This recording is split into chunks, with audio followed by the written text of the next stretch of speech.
Hello and welcome to another Activate Learning Media Tips video. Today we're going to be looking at some basic grading. So as you can see here, I've loaded a shot into my sequence and we're just going to have a little look at how to change the colors on that and make it look a little bit better. First thing I want to do is to change my workspace to color, because that just rearranges the edit screen to make it more handy to change the colors on the shot. As you can see here, we've got what's called the Lumetri color effects panel, and that's what we're going to be adjusting for this shot. I'll just select the clip so that highlights all the shots here. And today we're just going to be looking at the parameters that are involved under basic correction. The other thing you might want to do when we're color correcting is bring up our scopes. So if I just go over here and click on my Lumetri Scopes tab, it automatically brings up what's called the RGB parade. If it's not visible for you, just right click on it, as you might have the vector scope up instead, or the waveform, or some combination of these. But basically all we want to look at today is the RGB parade, because that's showing us the kind of amount of red, green and blue in our picture, hence RGB. And it's showing us that for this particular picture, it looks to me like we've got a little bit more blue than red in the picture. You may have heard the term color balance. This is literally, we want to balance these colors so that we're getting a correct amount of each color. Unless, of course, you're kind of grading in a way such you want it to look more blue or want it to look more red. But today we're just going to look at kind of correcting it so that it looks what we would call neutral or normal.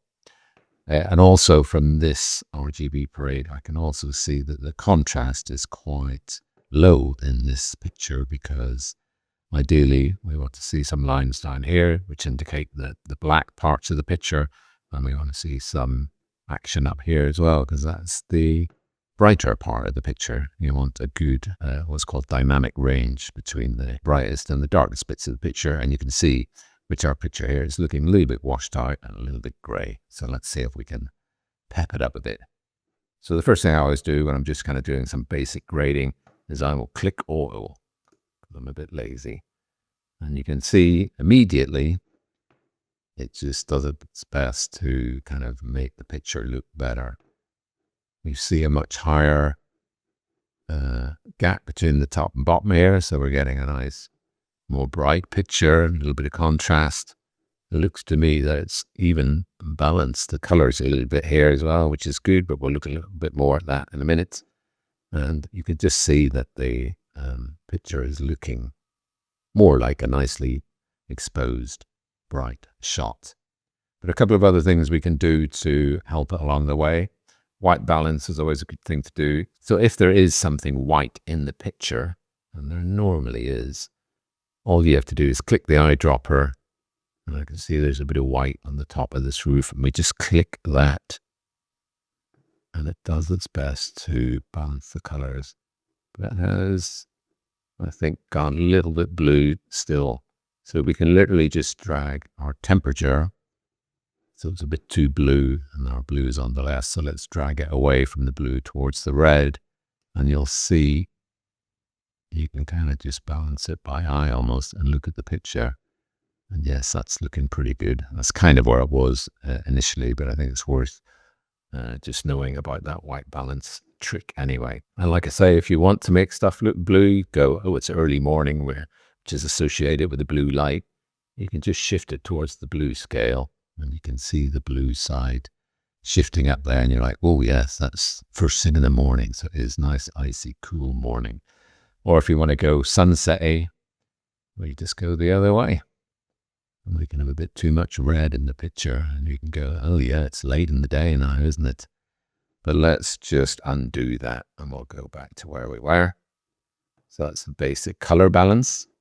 I wouldn't mess too much with the tint at this point, but for saturation, you can have a little play, because if you want to go nice moody black and white, just desaturate it completely. Or if you want to go for some day glow kind of gaudiness, you can just whack up that saturation and have a little fun with that. But it's a good tool to know how to use. Sometimes you want a more muted effect, so you can just drain the colors a little bit. But again, let's put that back where it was with our old friend, Apple Z. And then with these controls, exposure basically just does what it says. It's like increasing the exposure on the camera. So if you want a slightly brighter one, you can see what effect that's having on the RGB parade. It's just maxing out everything. And again, we can increase the contrast even more if we want to really have that sharp, defined look. And you can see it's kind of stretching out our RGB parade. The same if I decrease it, it squashes it back down to what it was looking like before I color balanced it. But here you've got a little bit more fine control, because with the highlights, you can just brighten the brightest areas. And you can see there that the top of the RGB parade is moving, but the bottom isn't really, because it's only increasing the brighter parts. And the same with the shadows. You increase it, it's only really increasing the darker parts. Sometimes you might have a scene that's been shot in heavy sunlight and some of it's in shadow and some of it's bright. So you might want to lift the shadows without lifting the bright bits, and this is how you would do it. It's very effective. And then this is another way this kind of shifts all the whites up.